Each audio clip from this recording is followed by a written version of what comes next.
సిద్ధాంతం, తీరం, ఉపసిద్ధాంతం, లెమ్మ, నమూనాలు, మోడల్స్ వంటి పదాలు మొదటిసారిగా విన్నప్పుడు చాలా క్లిష్టమైనదిగా అనిపించవచ్చు. కానీ వాటి అర్థాన్ని లోతుగా పరిశీలించినప్పుడు అవి నిజానికి చాలా ఆసక్తికరమైనవి మరియు అర్థం చేసుకోవడానికి చాలా సులభమైనవి అని తెలుస్తుంది.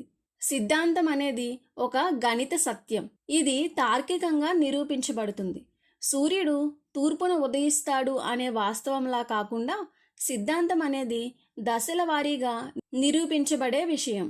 ఉదాహరణకు పైథాగరస్ సిద్ధాంతం లేదా అంకగణిత ప్రాథమిక సిద్ధాంతం వంటి చాలా ప్రసిద్ధి చెందిన సిద్ధాంతాలు మనకు ఉన్నాయి. పైథాగరస్ సిద్ధాంతం ప్రకారం a²+b² = c².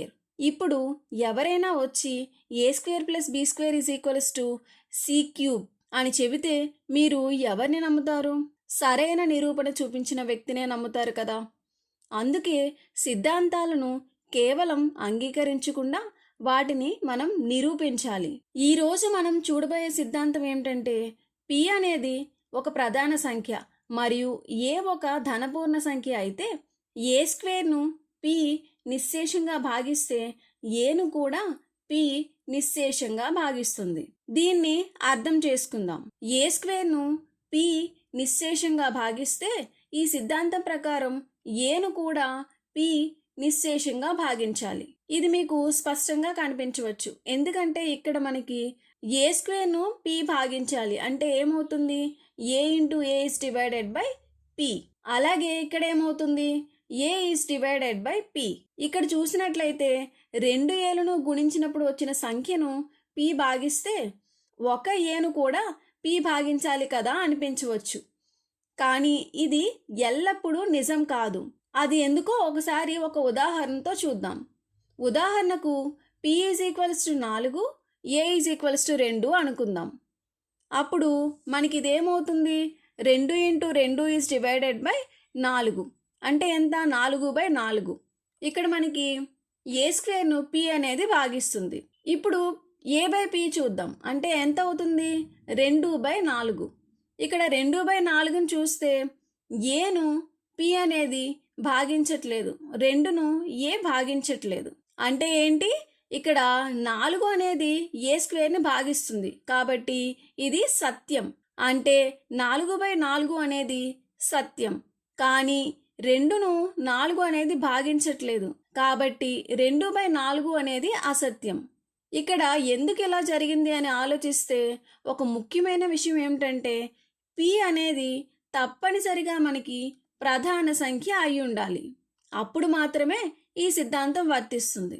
ఇప్పుడు ఈ సిద్ధాంతాన్ని నిరూపించడానికి మనకు ఏమి కావాలో చూద్దాం. మొదటిగా మనకు అంకగణిత ప్రాథమిక సిద్ధాంతం గురించి తెలియాలి. Fundamental theorem of arithmetic. దీని గురించి సరళంగా చెప్పాలి అంటే ప్రతి సంఖ్యకు ఒక ప్రత్యేక ప్రధాన కారణాంక విభజన ఉంటుంది. ఉదాహరణకు 10ని తీసుకుంటే దీన్ని మనం 2 × 5గా రాయొచ్చు. 10కి ఈ 2 × 5 అనేది మాత్రమే ఏకైక ప్రధాన కారణాంక విభజన అవుతుంది. మరో ఏ సంఖ్యకు కూడా ఇదే కారణాంకాల సమితి ఉండదు. ఇది ఒక సంఖ్యకు వేలిముద్ర లాంటిది. కాబట్టి ఈ 10కి ప్రత్యేక కారణాంకాల విభజన ఏముంది? మనకి 2 × 5. దీన్నే మనం అంకగణిత ప్రాథమిక సిద్ధాంతం అంటారు. తర్వాత మనకు తెలియాల్సింది భాజనీయత భావన, కాన్సెప్ట్ ఆఫ్ డివిజిబిలిటీ. ఉదాహరణకు a అనేది bను భాగిస్తే అంటే b/a అని ఉంటే దాన్ని మనం ఎలా రాసుకోవచ్చు? b = a × kగా రాసుకోవచ్చు. ఇక్కడ k అనేది ఒక పూర్ణ సంఖ్య అవుతుంది. అలాగే మనకి ఇంకా తెలియాల్సింది ఏంటంటే ప్రధాన కారణాంక విభజన అంటే ప్రైమ్ ఫ్యాక్టరైజేషన్. ఈ విధంగా సిద్ధాంత నిరూపణకు కావాల్సిన విషయాలు చూసాం కదా. ఇప్పుడు మనం నిరూపణకు ప్రారంభించడానికి సిద్ధంగా ఉన్నాం. మనకు ఇప్పటికీ తెలిసిన విషయాలతో ప్రారంభిద్దాం. ప్రశ్న ప్రకారం మనకి ఇవ్వబడింది ఏమిటి?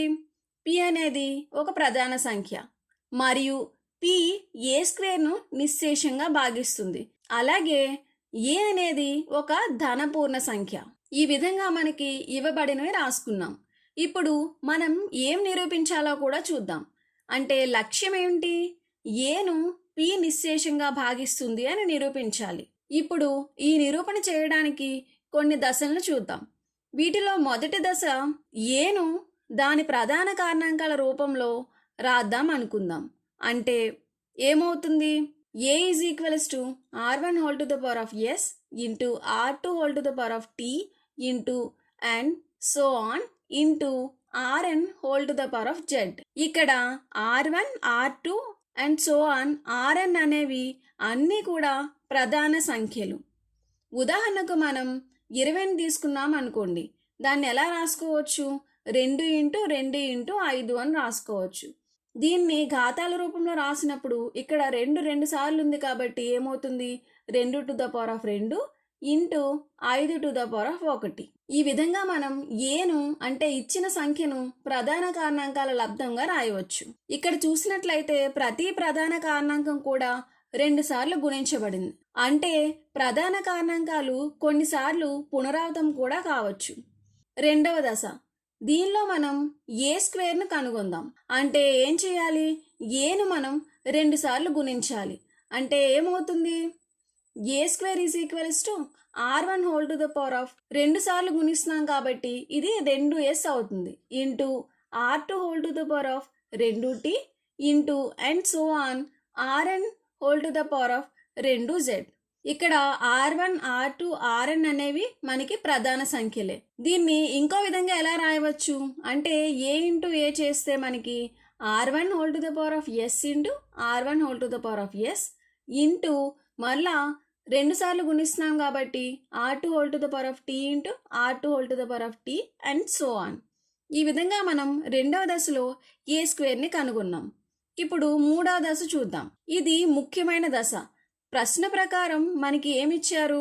p అనేది ఏ స్క్వేర్ని భాగిస్తుంది అని. అయితే అంకగణన ప్రాథమిక సిద్ధాంతం ప్రకారం ప్రతి సంఖ్యకు ప్రత్యేక ప్రధాన కారణాంక విభజన ఉంటుంది. అందువల్ల p అనేది ఏ స్క్వేర్ యొక్క ప్రధాన కారణాంకాల్లో ఒకటి అయి ఉండాలి. దీని ప్రకారం చూస్తే p అనేది ఒక ప్రధాన సంఖ్య కాబట్టి p అనేది 2 స్క్వేర్ వర్గం లాంటిది కాదు, మరియు 5 స్క్వేర్ వర్గం లాంటిది కూడా కాదు. ఏ ప్రధాన సంఖ్య యొక్క ఘాతం కూడా కాదు. అది నిజమైన ప్రధాన సంఖ్య అయి ఉండాలి. అంటే p అనేది r1 లేదా r2 లేదా rnలో ఏదో ఒకటి అయి ఉండాలి. ఇప్పుడు నాలుగవ దశ చూద్దాం. దీని ప్రకారం p అనేది ఏమవుతుంది? r1 whole to the power of s into r2 whole to the power of t and so on rn whole to the power of z లోని ప్రధాన కారణాంకాల్లో ఒకటి అయి ఉండాలి. కాబట్టి ఇదేమవుతుంది? దశ 5లో చూసుకుంటే ఏ స్క్వేర్ యొక్క కారణాంకాలు p అనేది r1 లేదా r2 లేదా rnలో ఏదో ఒకటి అయి ఉండాలి. కానీ ఇవే ఏ యొక్క ప్రధాన కారణాంకాలు కూడా. అందువల్ల p అనేది ఏ యొక్క కారణాంకం కూడా అవుతుంది. కాబట్టి p అనేది ఏను భాగిస్తుంది. అంటే a బై p అనేది నిరూపించబడింది. ఇదే మనం నిరూపించవలసింది. ఏంటా సిద్ధాంతం? p అనేది ఒక ప్రధాన సంఖ్య అయినప్పుడు ఏ స్క్వేర్ను p నిశ్శేషంగా భాగిస్తే ఏను కూడా p అనేది నిశ్శేషంగా భాగిస్తుంది. ఒక అదనపు ప్రశ్న చూద్దాం. ఏంటంటే ఇప్పుడు దీన్ని మరో కోణంలో ఆలోచిద్దాం. p అనేది ఏ స్క్వేర్ను భాగిస్తే అప్పుడు ఏమవుతుంది? A square is equals to p into k అని రాయవచ్చు. ఇక్కడ k అనేది ఒక పూర్ణ సంఖ్య. ఇప్పుడు ఒకసారి చూడండి, p అనేది ఏను భాగించదు అని అనుకుందాం. అప్పుడు ఏం జరుగుతుంది? ఈ ఆలోచనను మీరు పూర్తి చేయగలరా? ఆలోచించండి. మళ్ళీ తర్వాత వీడియోలో కలుద్దాం.